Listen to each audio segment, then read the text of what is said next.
दोस्तों G20 जो international मंच पर सबसे बड़ा ऑर्गेनाइजेशन है, उस G20 की बैठक के 2023 में भारत में होने जा रही है और G20 की अध्यक्षता भारत के पास है। और भारत का जो सबसे मेन मुद्दा है G20 बैठक में, वह यूएनएससी की चर्चा पर भी रहेगा, क्योंकि इस G20 में वे सभी देश हैं जो यूएनएससी में परमानेंट मेंबर भी है और प्रभुत्व भी रखते हैं।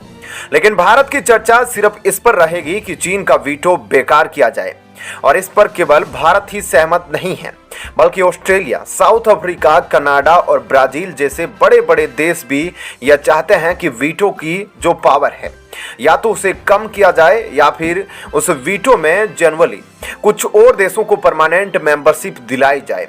दोस्तों, ऐसा डिस्कशन करना भी उचित है, क्योंकि अब समय बिल्कुल बदल गया है और अब 4-5 देश ही पूरे वर्ल्ड में पावरफुल नहीं रहेंगे, बल्कि भारत, ऑस्ट्रेलिया जैसे 2-3 और देश हैं जो काफी पावरफुल हो चुके हैं। तो अब जो चीन वीटो का गलत इस्तेमाल करके दूसरे छोटे छोटे देशों की जमीन हड़पता था, उन्हें तंग करता था, उस चीन को सबसे बड़ा झटका लगने वाला है इस साल 2023 में। आपको बता दें कि 2023 में G20 की जो बैठक है उसके बारे में बताया जा रहा है कि कश्मीर में भी आयोजित की जाएगी, ताकि कश्मीर की हालत दुनिया देखे। वहां किस तरह से पीओके में जो लोग हैं वह पाकिस्तान सरकार से खफा है, फिर भी पाकिस्तान किस तरह से उन्हें अवैध रूप से बंदी बनाकर रखता है। यह तमाम चीजें अब विश्व के बड़े बड़े लीडर्स देखेंगे, सुनेंगे और वहां विजिट करेंगे, तब पाकिस्तान और चीन की असली पहचान सामने आएगी। चीन ने अपने वीटो के इस्तेमाल से न जाने श्रीलंका और तिब्बत जैसे न जाने कितने छोटे छोटे देशों को बर्बाद कर दिया, पाकिस्तान को बर्बाद कर रहा है। तो इन सब को देखते हुए भारत का बस एक ही मकसद है कि यूएनएससी से या तो चीन को भगाया जाए या फिर यूएनएससी में वीटो परमानेंट मेंबर के लिए कुछ और बड़े देशों को जोड़ा जाए। आपको क्या लगता है, इसमें क्या जो G20 के 20 बड़े देश हैं वे इसमें सहमति देंगे या नहीं? आप कमेंट करके हमें जरूर बताइएगा। आपको थोड़ा सा G20 के बारे में बताते हैं जो 2023 में भारत में होने वाला है। यह सम्मेलन कब से होता हुआ आ रहा है, पहली बार कब हुआ था और इस सम्मेलन में कौन कौन से देश है, यह तमाम चीजें आपको थोड़ा सा डिटेल में बताते हैं। दोस्तों, G20 यानी कि ग्रुप ऑफ 20 एक अंतर्राष्ट्रीय आर्थिक सहयोग का प्रमुख मंच है। यह सभी प्रमुख अंतर्राष्ट्रीय आर्थिक मुद्दों पर वैश्विक संरचना और अधिशासन निर्धारित करने और उसे मजबूत करने में महत्वपूर्ण भूमिका निभाता है। G20 की स्थापना 1999 में एशियाई वित्तीय संकट के बाद वित्त मंत्रियों और केंद्रीय बैंक के गवर्नरों के लिए वैश्विक आर्थिक और वित्तीय मुद्दों पर चर्चा करने के लिए एक मंच के रूप में की गई थी। 2007 के वैश्विक आर्थिक और वित्तीय संकट के मद्देनजर G20 को राष्ट्र अध्यक्षों के स्तर तक उन्नत किया गया था और 2009 में इसे अंतर्राष्ट्रीय आर्थिक सहयोग हेतु प्रमुख मंच के रूप में नामित किया गया था। G20 शिखर सम्मेलन हर साल एक क्रमिक अध्यक्षता में आयोजित किया जाता है। शुरुआत में G20 व्यापक आर्थिक मुद्दों पर केंद्रित था, लेकिन बाद में इसके एजेंडों में विस्तार करते हुए इसमें अन्य बातों के साथ साथ व्यापार, जलवायु परिवर्तन, सतत विकास, स्वास्थ्य, कृषि, ऊर्जा, पर्यावरण, जलवायु परिवर्तन और भ्रष्टाचार विरोध को भी शामिल किया गया। G20 अध्यक्षता के तहत एक साल के लिए G20 एजेंडे का संचालन किया जाता है और शिखर सम्मेलन का आयोजन किया जाता है। G20 में 2 समानांतर ट्रैक होते हैं, वित्त ट्रैक और शेरपा ट्रैक, जिनमें वित्त मंत्री और सेंट्रल बैंक के गवर्नर वित्त ट्रैक का नेतृत्व करते हैं, जबकि शेरपा ट्रैक का नेतृत्व शेरपा करते हैं।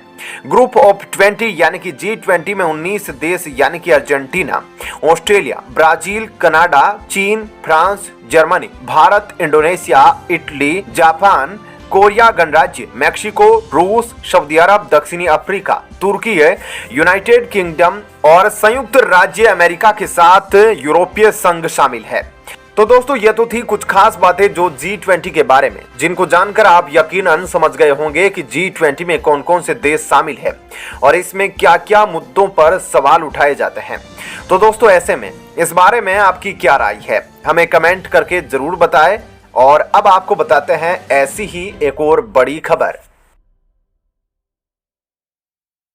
दोस्तों, चीन ने जिस तरह से पूरी दुनिया पर अपना दबदबा बनाए रखा है, उससे काफी सारे ऐसे देश हैं जो हमेशा से चीन की मनमानी से परेशान होते आए हैं और यूएनएससी में भी चीन ही एक ऐसा देश है जो भारत की सदस्यता नहीं चाहता, जबकि बाकी 4 परमानेंट मेंबर्स भारत की सदस्यता के लिए तैयार है।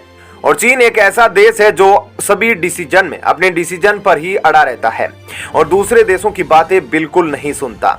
ऐसे में क्या कोई प्रावधान है जो चीन को ही यूएनएससी से बाहर कर दे? और क्या कभी पहले किसी देश के साथ ऐसा हुआ है कि उसे यूएनएससी की परमानेंट सदस्यता से बाहर कर दिया गया हो? तो चलिए इन सभी बातों के बारे में अब विस्तार से जानते हैं।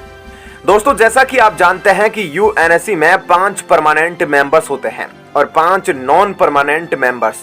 ऐसे में जो परमानेंट मेंबर्स है वह है चाइना, फ्रांस, रसिया, ब्रिटेन और अमेरिका, जबकि जो 10 नॉन परमानेंट मेंबर है वह हर 2 साल में इलेक्ट किए जाते हैं। यानी कि नॉन परमानेंट मेंबर्स का जो कार्यकाल रहता है वह 2 साल का होता है।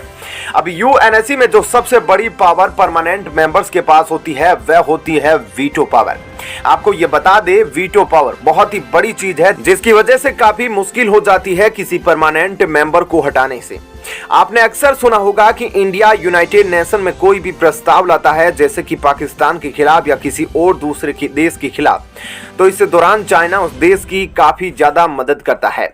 दोस्तों, आपको बता दें कि यूएनएससी में जितने भी प्रस्ताव आते हैं उसमें नॉन परमानेंट मेंबर्स की सहमति तो जरूर होती है, लेकिन उससे भी ज्यादा जरूरी परमानेंट मेंबर्स की सहमति होती है, जिनमें 5 में से 5 परमानेंट मेंबर्स की सहमति होना जरूरी है, नहीं तो उस प्रस्ताव को खारिज कर दिया जाता है और इसी को आप वीटो पावर के नाम से जानते हैं। आपको बता दें कि यूएन के अंदर ऐसा कोई भी नियम या ऐसा कोई तरीका नहीं बताया गया है जिसके जरिए किसी परमानेंट मेंबर को यूएनएससी से हटाया जा सके। ऐसे में जो 15 मेंबर्स है यूएनएससी के, जिसमें परमानेंट और नॉन परमानेंट मेंबर्स है, उनमें से किसी को भी हटाने का कोई प्रावधान नहीं है। लेकिन अगर किसी मेंबर्स को यूएनएससी से हटाना है तो यूएन चार्टर का जो चैप्टर नंबर 18 है उसमें प्रावधान किया जा सकता है। लेकिन बता दें कि ऐसा प्रावधान या ऐसा अमेंडमेंट लाने के लिए जनरल असेंबली में 2/3 वोट होने चाहिए और इसके साथ ही सभी परमानेंट मेंबर्स की इसमें सहमति होना जरूरी है। ऐसे में मतलब 5 देशों को इसके लिए एग्री करना पड़ेगा, तब जाकर कोई प्रावधान ऐसा यूएनएससी में आ सकेगा। ऐसे में यह जायज सी बात है कि चाइना इससे बिल्कुल भी सहमत नहीं होगा और इस तरीके से बिल्कुल भी नहीं किया जा सकता है। ऐसे में आप समझ गए होंगे कि वीटो पावर एक बहुत बड़ी शक्ति या एक बहुत बड़ी ताकत है जो चाइना और बाकी परमानेंट मेंबर्स के पास है, जिसके बलबूते पर वे बहुत कुछ करवा सकते हैं। इसी वजह से वे अपने खिलाफ कोई प्रस्ताव नहीं लाने देते या अपने खिलाफ कोई चीज होने नहीं देते। इसलिए वीटो पावर के बलबूते पर लीगल तरीके से चीन को परमानेंट मेंबर की लिस्ट से बाहर निकालना नामुमकिन है। इसके अलावा दूसरा तरीका यह है कि अगर 193 कंट्रीज में से 192 कंट्रीज चाइना के खिलाफ आ जाती है और उसे बाइकआउट कर देती है, तो ऐसी स्थिति में एक बार हो सकता है कि चाइना को यूएनएससी के परमानेंट मेंबर की लिस्ट से रिमूव कर दिया जाए। लेकिन इसमें एक ध्यान देने वाली बात यह है कि सभी 192 मेंबर्स को चाइना के खिलाफ होना होगा, लेकिन हम कह सकते हैं कि ऐसा होना शायद मुश्किल होगा, क्योंकि इस लिस्ट में बहुत सी ऐसी कंट्रीज है जो चाइना पर डिपेंडेंट है और इसके अलावा कुछ कंट्रीज ऐसी है जो चाइना का सपोर्ट करती है। इसलिए सभी कंट्रीज का एक साथ सहमत होना नामुमकिन है। अगर कुल मिलाकर देखा जाए तो वीटो पावर एक बहुत बड़ी चीज है और चाइना के पास है, इसलिए उसका परमानेंट मेंबर की लिस्ट से बाहर होना नामुमकिन है। तो दोस्तों, ऐसे में इस खबर के बारे में आपकी क्या राय है, हमें कमेंट करके जरूर बताएं।